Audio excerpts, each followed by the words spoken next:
जय हिंद दोस्तों, स्वागत करते हैं हम अपने YouTube channel dream hack SSC में। तो फाइनली जेके एसएसबी ने जेकेबी की न्यू रिक्रूटमेंट के लिए नोटिस जो है वो आउट कर दिया है। चलिए अभी हम इसमें डिटेल में देखेंगे कि नोटिफिकेशन में क्वालिफिकेशन क्या रहने वाली है, एज लिमिट क्या रहने वाली है और किसकी कितनी वैकेंसी रहने वाली है और इसकी फॉर्म अप्लाई कब से होंगे और फॉर्म की लास्ट डेट कब तक रहने वाली है। चलिए शुरू करते हैं। सबसे पहले हम इसमें टॉपिक देख लें। ये नोटिस कब जो है वो निकला है। जो नोटिस जो निकला है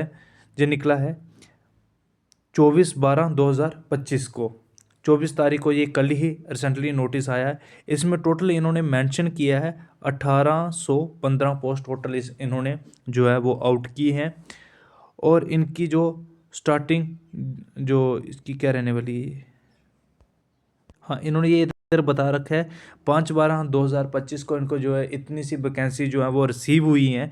और उसके बाद टोटल मिला के 1815 जो है पोस्ट इन्होंने आउट कर दी गई हैं। ये आने वाले टाइम पे कम ज़्यादा हो सकती हैं।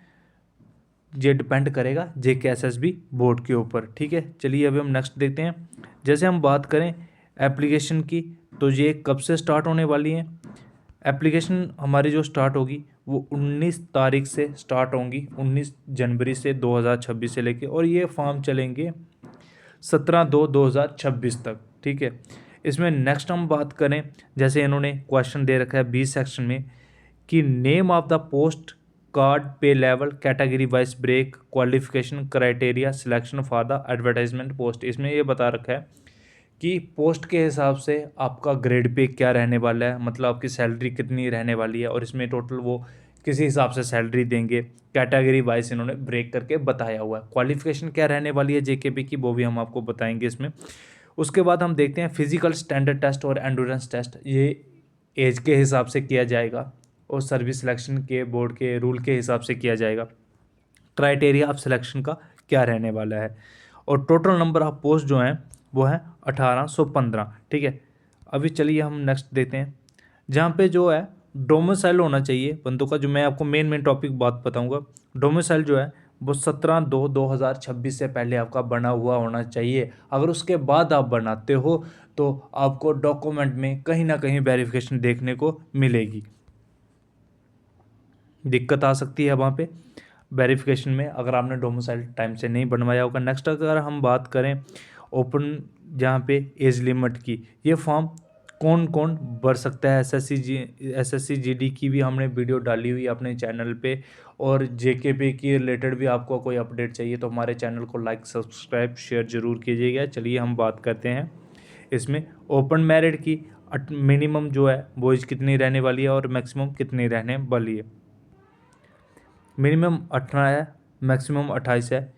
1/1/1997 से लेके 1/1/2007 तक जितने भी कैंडिडेट आते हैं वो इस फॉर्म को फिलअप कर सकते हैं। ठीक है, 1/1/1997 से लेके हर एक कैटेगरी का जो है वो फॉर्म इसको फिलअप कर सकता है। और सबकी जो है वो 28 साल ही एज रखी हुई है, चाहे वो किसी भी कैटेगरी का हो। बट 30 साल किसकी रखी है, जो इन सर्विस पुलिसमैन पर्सन हो, चाहे वो जो एसपीओ वगैरह हो गए, ठीक है, उनकी वो उन्होंने 30 साल कर दी हुई है। ओपन मेरिट में 18 है, एससी में 18 साल है, एसटी 1 में भी 18, एसटी 2 में भी 18, आरबीए में 18, एएलसी आईबी में भी 18, ईडब्ल्यूएस की 18, अदर बैकवर्ड क्लासेस की कितनी आ गई 18, और इन सर्विस पुलिस पर्सन की भी कितनी आ गई 18। ठीक है, एक्स सर्विसमैन जो है वो 1/1/2007 से पहले वो नहीं होना चाहिए, मतलब उसकी जो लास्ट डेट है 1/1/2007। और एक्चुअल में क्या है कि जो एक्स सर्विसमैन है वो उनको जो है वो जब रिटायर होंगे उसके बाद वो, अगर उनके 3 साल अगर कंप्लीट हो गए हैं तब वो इस फॉर्म को फिलअप नहीं कर सकते। अगर उनके 3 साल कंप्लीट नहीं हुए हैं तब वो इस फॉर्म को फिलअप कर सकते हैं। ठीक है,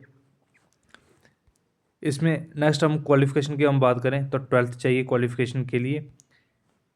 यहाँ पे cut off fixed online application falling board by candidate.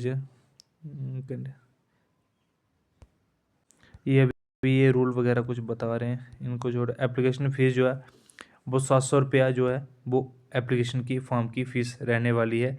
600 जो है वो किसके लिए रहने वाली है, एससी एसटी और एसटी ईडब्ल्यूएस वालों के लिए। बट जनरल के लिए क्या है 700 रुपया लगेगी। डेट एंड सेंटर आपको JKSSB-NIC के ऑफिशियल वेबसाइट पे अपडेट करवा दी जाएगी। और अभी नेक्स्ट हम बात करते हैं एग्ज़ामिनेशन की। इसमें जो एग्ज़ामिनेशन है वो इंग्लिश लैंग्वेज में सिर्फ पेपर आएगा, वो हिंदी में नहीं आएगा। यहाँ पे इन्होंने क्लियरली मेंशन किया हुआ है। इसमें अगर there will be negative marking for each wrong answer extend of 1/4 of marks assigned by the question of 1/4 वो रहने वाली है इसकी नेगेटिव मार्किंग। अभी हम इसमें बात करते हैं एनसीसी की। एनसीसी वालों को कितने नंबर मिलने वाले हैं? 5% रिजर्वेशन है वो एनसीसी सी सर्टिफिकेट होल्डर के लिए है, 3% रिजर्वेशन बी के लिए है, और ए के लिए कितनी है? 2% रिजर्वेशन। फिजिकल स्टैंडर्ड टेस्ट जो है साथ में अभी हम देख लेते हैं कितनी है। हाइट जो है वो मिनिमम कितनी चाहिए? 5 फुट 6 इंच चाहिए। चेस्ट जो है वो 32 इंच चाहिए आपको बिनी फुलाई हुई। तो और चेस्ट ग्रिथ है फुलाने के बाद कितने चाहिए? 33.5 इंच। फीमेल हाइट जो है 5 फुट 2 इंच चाहिए इनकी मिनिमम।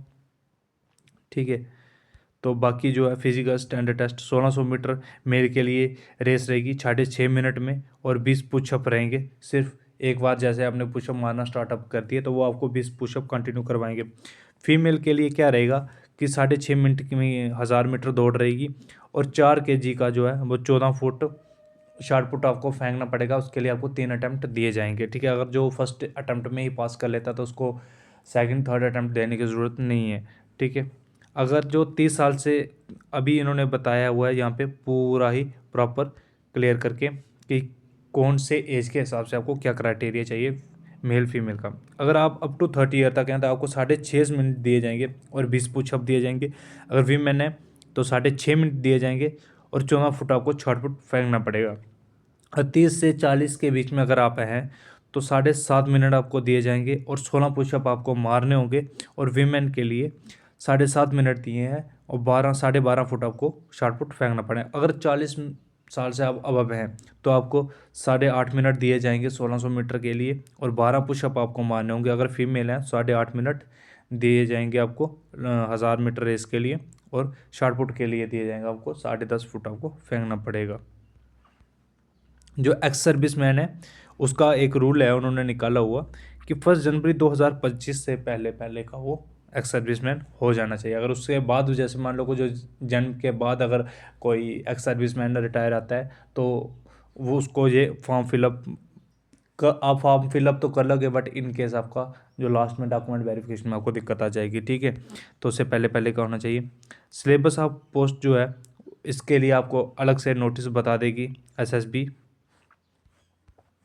नेक्स्ट अभी हम बात करते हैं, हाँ इसके लिए क्या क्या चाहिए, डॉक्यूमेंट क्या क्या चाहिए आपको फॉर्म फिलअप करने के लिए? Aadhaar card, voter ID, driving licence, PAN card, passport, school college university first grade, employer ID, कुछ भी ये जो आपको जब आपको वो निकलेगी क्या बोलते हैं उसको, जब आपका एडमिट कार्ड निकलेगा तो ये आप कुछ भी लेके जा सकते हो पेपर देने के लिए, ये आपके लिए मैंडेटरी रहेगा। बट जो है इन्होंने बता रखा है कि 6 मंथ से ओल्डर नहीं होना चाहिए। ठीक है, नया नया होने।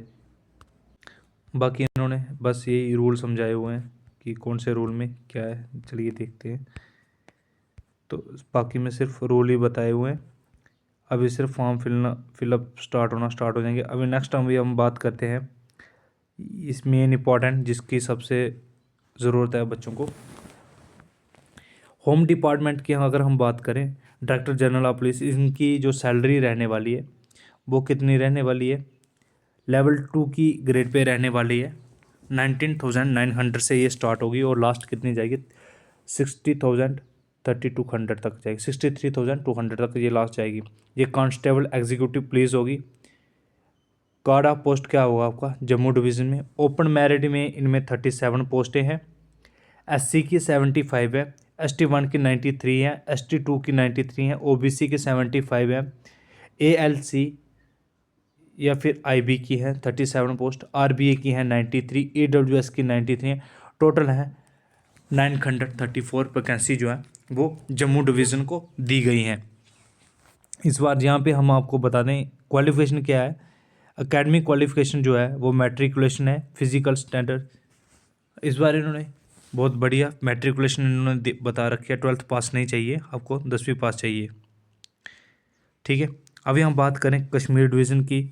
कश्मीर डिवीज़न में भी सेम क्राइटेरिया है। होम डिपार्टमेंट लेवल 2 की पोस्ट रहने वाली है। Constable executive police division Kashmir 353 post जो है वो ओपन मेरिट की रहने वाली है।